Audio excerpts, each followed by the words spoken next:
Hello my lovely viewers, welcome back to my channel বিশ্বজয়ী লাইফস্টাইলে তোমাদের সকলকে স্বাগত জানাই। তো তোমরা সবাই কেমন আছো? আশা করি খুব ভালো আছো, আর আমিও খুব ভালো আছি। তাই চলে এসেছি আবার একটা নতুন ধরনের ভিডিও নিয়ে। পুরো ভিডিওটা তোমরা স্কিপ না করে দেখতে থাকো, আশা করি তোমাদের ভালো লাগবে। তো বৃষ্টি ভেজার সকাল দিয়ে আমি আমার ভিডিওটা শুরু করলাম। দিনটা ছিল 22শে আগস্ট, আর এই দিনটা ছিল আমার হাজব্যান্ডের জন্মদিন। তো সেই কারণেই সকাল সকাল ফ্রেশ হয়ে ছাদে চলে এসেছি, একটু পুজো দেব, পুজোর সব কাজ করব এবং জামা কাপড়গুলো মেলবো। তো সেই সমস্ত কাজ করে নিচে নেমে দেখছি মামুনি সব রান্নাবান্না বসিয়েই দিয়েছে, আর যে সবজিগুলো কাটা বাকি ছিল সেগুলো একটু আমি কেটে নিলাম। তারপরে আমি একটু রান্নাবান্নার কাজে হেল্প করে দিচ্ছি, তার কারণ বাবাকে 10টার মধ্যে দোকানে যেতে হবে, আর 10টার মধ্যে সমস্ত রান্না কমপ্লিট করতে হবে। তো এত কিছু রান্না 10টার মধ্যে কমপ্লিট করাটা একটু চাপের ছিল। যাই হোক, আমরা যেহেতু দুজন মিলে করেছি তো সব রান্নাই কমপ্লিট হয়ে গেছিলো। তো একটু তো হুটোপাটা লেগেই ছিল, কারণ এরকম জন্মদিন বা কোনো অনুষ্ঠান বাড়িতে থাকলে একটু তো সকালটা এরকম হুটোপাটার মধ্যে দিয়েই যায়। তো যাই হোক, আর মামনি পাশে পায়েসটা বসিয়ে দিয়েছে। আমি একটু পায়েসটা মাঝে মধ্যে নাড়ানাড়ি করছিলাম, তার কারণ যাতে ধরা লেগে না যায়। তো সেই সমস্ত করে নিচ্ছিলাম। আর সারা দিনটা তো পুরো মেঘলা মেঘলাই ছিল ওয়েদারটা। তারপরে মামনি একটু মশলা করে নিচ্ছে, আর সকালের টিফিনে ছিল লুচি তরকারি, সেই কারণে আমি একটু লুচিগুলো ভেজে নিচ্ছিলাম তাড়াতাড়ি করে।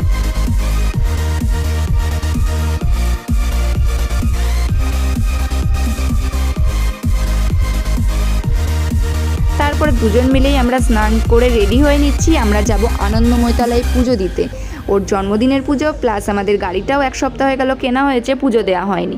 তো দুটো পুজোই আমরা আজকের দিনেই দেবো বলে ঠিক করে রেখেছিলাম। সেই কারণে আমরা এখন তাড়াতাড়ি করে রেডি হয়ে নিচ্ছি, কারণ সেদিন ছিল আবার আমাবস্যা, তো কতটা কি ভিড় হবে জানি না। তাই জন্য আমরা দুজন মিলে তাড়াতাড়ি করে রেডি হয়ে এবার বেরিয়ে পড়লাম পুজো দিতে যাওয়ার উদ্দেশ্যে। আর ছেলেকে নিইনি, যেহেতু ছিল মেঘলা ওয়েদার, সেই কারণে আমরা ছেলেকে নিইনি। কখন কি বৃষ্টি আসে কি আসে, সেই কারণে আমরা দুজনেই বেরিয়ে পড়েছিলাম। আর ওরও একটু অফিস যাবে, তো সেই কারণে একটু আমাদের তাড়াহুড়োও ছিল। তারপরে আমরা তো বেরিয়েই পড়েছি পুজো দেওয়ার উদ্দেশ্যে, এবং এখানে মন্দিরে এসে দেখছি ভীষণ ভিড়, কারণ তখনও 12টা বাজেনি বলে ঠাকুরমশাই পুজো শুরু করেনি। আমাবস্যা লাগার পর পুজো শুরু করবে বলে সেই ভিড় ছিল। তো যাই হোক, ভিড়ের লাইন দিয়ে আমরা তারপরে অ্যাট লাস্ট মাকে পুজোটা দিতে পেরেছি। তারপরে পুজো তো দেওয়া হলো, গাড়ি পুজো তো হয়নি, সেই জন্য আমরা আবার ওয়েট করছিলাম। তারপরে একটু মায়ের সামনে ধূপ মোমবাতি দিয়ে আমরা একটু আরতি করে নিলাম। তারপরে বেশ কিছুক্ষণ দাঁড়িয়ে থাকার পরে ঠাকুরমশাই এসে আমাদের গাড়িটাকে একটু পুজো করে দিচ্ছে, কারণ ওনাদেরও চাপ ছিল। এত পরিমাণে ভিড় ছিল মন্দিরে যে কি বলবো। একদিকে ভালো হয়েছিল যে আমরা ছেলেকে আনিনি, কারণ ছেলেকে নিয়ে আসলে ও তো বিরক্ত হয়ে যেত। তারপরে পুজো দিয়ে আমরা হুটোপাটা করে তাড়াতাড়ি করে বাড়ি চলে এলাম, কারণ ওকে অফিস যেতে হবে।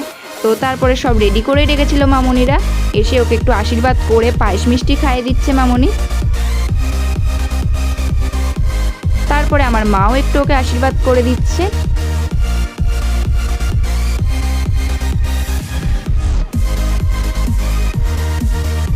আর আজকের মেনুতে ছিল ভাত, 5 রকমের ভাজা, ভেজ ডাল, পটল পোস্ত, ইলিশ মাছের সর্ষে বাটা, চিকেন আর চাটনি, দই, 5 রকমের মিষ্টি আর পায়েস।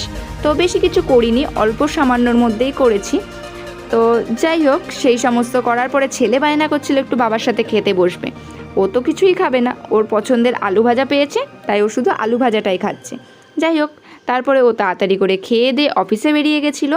এবং যেই সন্ধে হয়েছে আসার আগে আগে তখন ছেলে আর ছেলের পিসি দুজন মিলে ডেকোরেশন করতে লেগে পড়েছে। আর ছেলে তো ডেকোরেশন করতে পেরে খুবই আনন্দ পেয়েছে, দেখো কেমন নাচানাচি করছে। তারপরে দুজন মিলে ডেকোরেশন করার পরে ভাই চলে এসেছিলো কেক নিয়ে, এবং তাড়াতাড়ি করে কেক টেকগুলোকেও সুন্দর করে সাজিয়ে রেখে দেওয়া হয়েছিল, যাতে ও এসেই তাড়াতাড়ি করে কেকটা কাটিং করতে পারে, কারণ তারপরে একটু আমাদের বেরোনোর কথা ছিল।